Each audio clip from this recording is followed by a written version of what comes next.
Всем привет! Спасибо, что смотрите меня. Подписывайтесь на меня, ставьте лайки, комментируйте. Для меня очень приятна и ценна обратная связь от вас. Надеюсь, все мои видео полезны и актуальны для вас. Сегодня мы поговорим об очень интересной теме. Это дизайн-проект, дизайн интерьера. И какие ошибки люди делают, которые покупают недвижимость, квартиру, земельный участок или дом, и при этом понимают, что они хотят заказать дизайн-проект.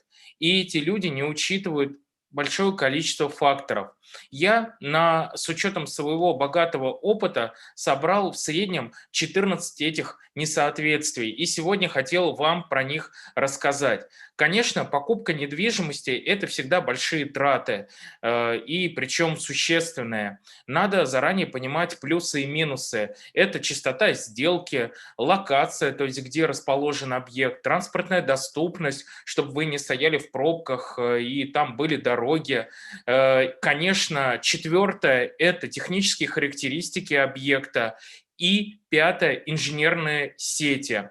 Важно еще учитывать социальную инфраструктуру, которая или возводит застройщик, или которая есть поблизости. Это школы, детские сады, магазины, поликлиники, больницы. Не дай бог, если что-то случится, вы должны учитывать, что скорая помощь повезет вас в ближайшую больницу, которая находится именно по месту нахождения вашего объекта недвижимости. И если вы находитесь не в городе Москва, а в каком-то другом городе или в Московской области, то у вас повезут непосредственно в ближайший госпиталь. Вы тоже должны это понимать.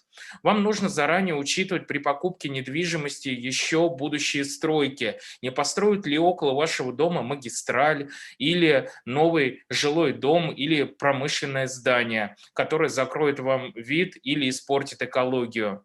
Второй пункт, которые нужно учитывать, что дизайн интерьера – это по факту творчество, это реализация ваших мечт, это задел порядка на 7 лет проектирования.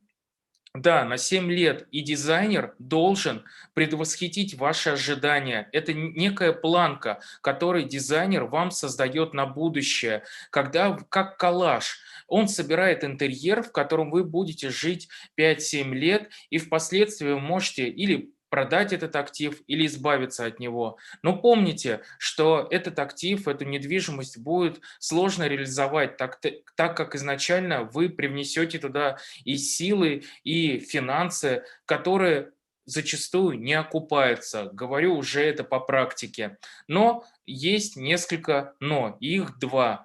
Если вы делаете что-то своими руками или самостоятельно делаете дизайн и интерьеры, и реализуете его, и экономите. И второе, если у вас есть потрясающая локация, которая самобытная, эклектичная, которая впоследствии, спустя время, станет бриллиантом, вы раскроете ее при реализации дизайн-проекта. Это тоже может сработать. Я сталкивался с такими объектами недвижимости, которые были неприметные, но когда мы создавали там дизайн, действительно помещение становилось уникальным.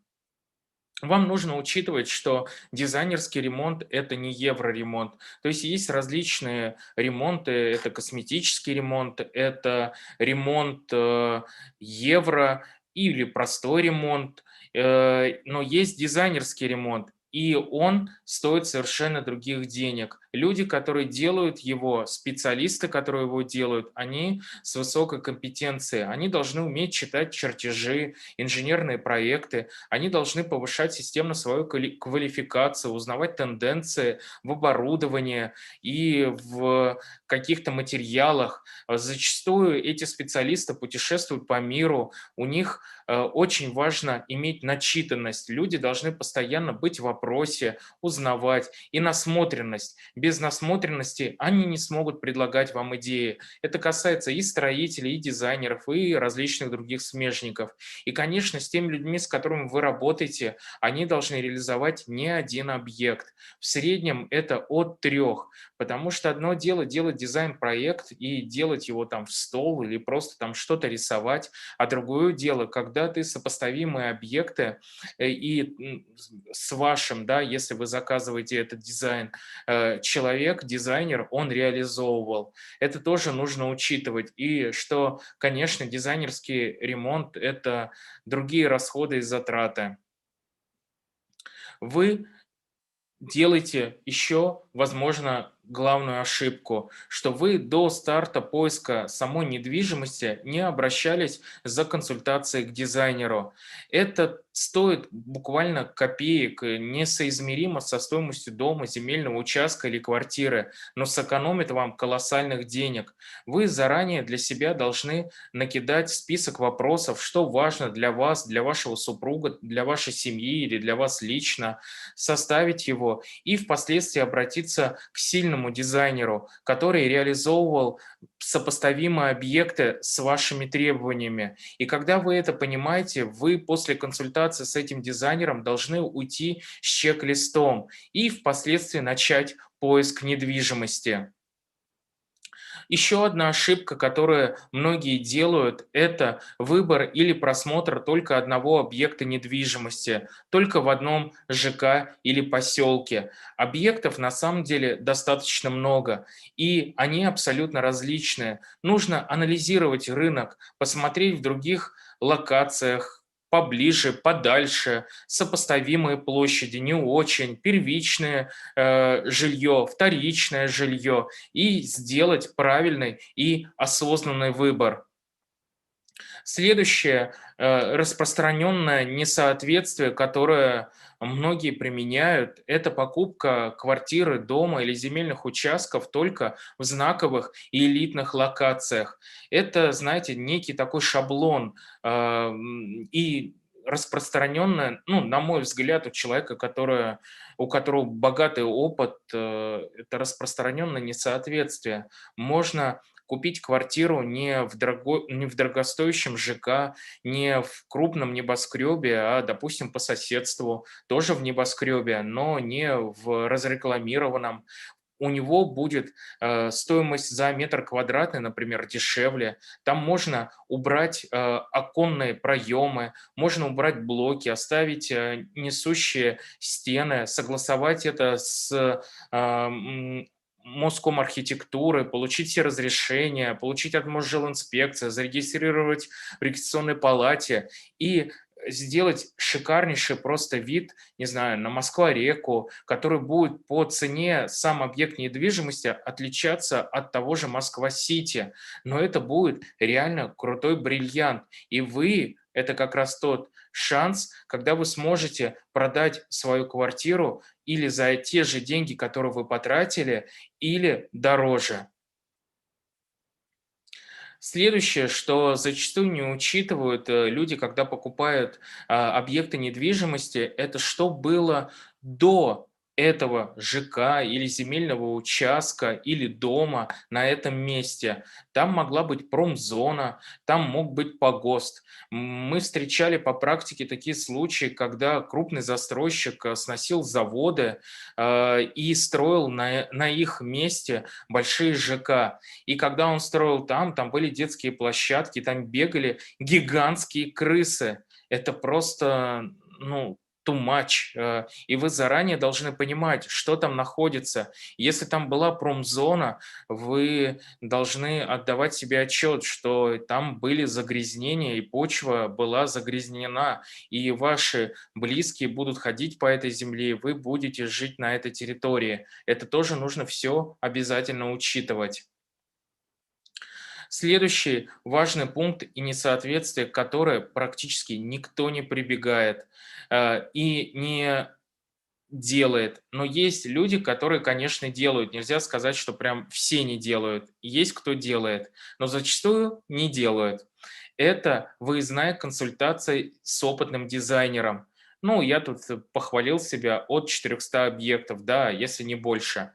Это когда вы берете с собой специалиста перед покупкой недвижимости. Это стоит совершенно маленьких, мизерных денег по сравнению с тем же дизайн-проектом или с покупкой объекта недвижимости. И этот человек с учетом ваших пожеланий, хотелок, чаяний, скажет вам, приемлема ли эта площадь для вас, можно ли здесь реализовать то-то, то-то, то-то, и даже скажет, а сколько это будет стоить, если вы, допустим, рассматриваете многоуровневый пентхаус, или где нужно делать проемы в несущих стенах, или где нужно менять остекление. Также ошибка– это не брать с собой строителей или компетентного строителя, который также построил не один объект. Зачастую его может подтянуть сам дизайнер, который находится с вами на консультации. Он может перепроверить, что с помещением, нет ли там протечек, нет ли плесени. Я также сталкивался, когда покупали дорогостоящие объекты недвижимости, текла кровля и собиралась плесень. В этой квартире просто нельзя жить. Ее нужно реализовывать или избавляться как-то от нее. И вы должны это все заранее чекнуть, проверить и посмотреть. И эти люди, дизайнеры и строитель, они сэкономят большое количество вам денег и скажут, можно ли реализовать в этой квартире то или иное. Помните, что кладезь для любого дизайнера– это самобытная планировка, нестандартная, с какими-то перепадами, с антресольными частями, с нестандартными проемами, с колоннами или выступами. Это всегда крутые идеи. Зачастую эти проекты, дизайн-проекты и этот дизайн интерьера выигрывает на мировых премиях. Это действительно очень круто. Я проверил на себе. Вот в основном эти проекты всегда выигрывают. Где можно, допустим, купить квартиру. У меня были такие случаи. Мы с заказчиком выбирали несколько квартир, потом выбрали в обычном ЖК, не элитном, квартиру цилиндрической формы, двухуровневую. Мы сделали там лифт, он был помповый, и плюс сделали вывод на эксплуатируемую кровлю. Ну, соответственно, она может пользоваться, ей могут пользоваться все, но ей никто и не пользуется, кроме этих жильцов. И это получился крутой проект, и он выиграл в Лондоне, ЖК Ивазовский. Еще один важный момент, который не учитывают при покупке вторичного жилья– это демонтаж. Если у вас квартира в Сталинке, в историческом здании, у меня много объектов было на Павелецкой, всегда правильно делать демонтаж перед замером этого объекта самим дизайнером. Нужно все снести, ну, что не несущее, штукатурку, убрать какие-то перегородки исторические. У нас было в практике, когда мы при демонтаже находили бюст Сталина или какие-то другие артефакты. Крутые вещи мы находили, и это очень здорово привносить в дизайн, когда мы убирали навесные потолки, а там оказывались розетки в виде лепнины, исторические еще, и мы подтягивали эти розетки в дизайн. Впоследствии в будущих роликах я вам обязательно покажу эти проекты, как они выглядят. Это очень здорово и самобытно. И также это ценится при дизайн-проектировании, и эти проекты выигрывают в мировых премиях. Следующий очень важный момент, который не учитывают и никак не смотрят на него. При покупке не анализируется ни строительный план, это большой такой план, когда вам дают, допустим, экспликацию только по вашему этажу, и ваша квартирка там находится такая маленькая. План БТИ не учитывают, у некоторых может не быть, если у вас договор долевого участия. Кадастровый план, чтобы понять, где находятся основные зоны, мокрые, жилые или нежилые зоны. Это очень важно делать заранее. Почему? В Москве есть крутой тренд. Тренд это в кавычках, что строительный план не соответствует плану БТИ, и план БТИ не соответствует кадастровому плану. Есть планировки, где есть два санузла, и эти все два санузла выходят в жилую зону. Это незаконно. Хотя бы один санузел может частично выходить в жилую зону, но другой должен выходить в коридор. То есть в планировках нету коридора, когда можно подвигать какие-либо зоны. Это очень важно учитывать. Например, санузел вы можете подвинуть в коридор, но в жилую зону вы его не можете подвинуть. И эти планировки, которые выпускают застройщики с госструктурами, им это, видимо, выгодно. Это в крупных элитных ЖК в Москве, я думаю, по России это тоже встречается. Эти планировки даже изначально нельзя согласовать, а делать в них дизайн интерьера первоначально – это вообще утопия. То есть вы сначала должны перед покупкой объекта чекнуть, что у вас с документами и что будет в документах, и завериться какими-то письменными гарантиями от застройщика, ну или того человека, который вам продает объект недвижимости, что у вас планировка будет согласуема.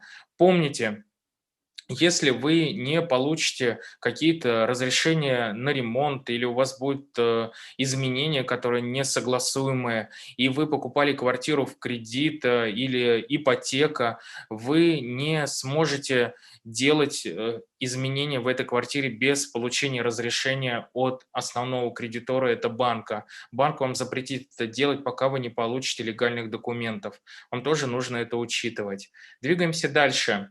Покупка квартиры с готовой дизайнерской отделкой – это еще одно несоответствие. Или предчистовой отделкой, или white box. Это тоже распространено.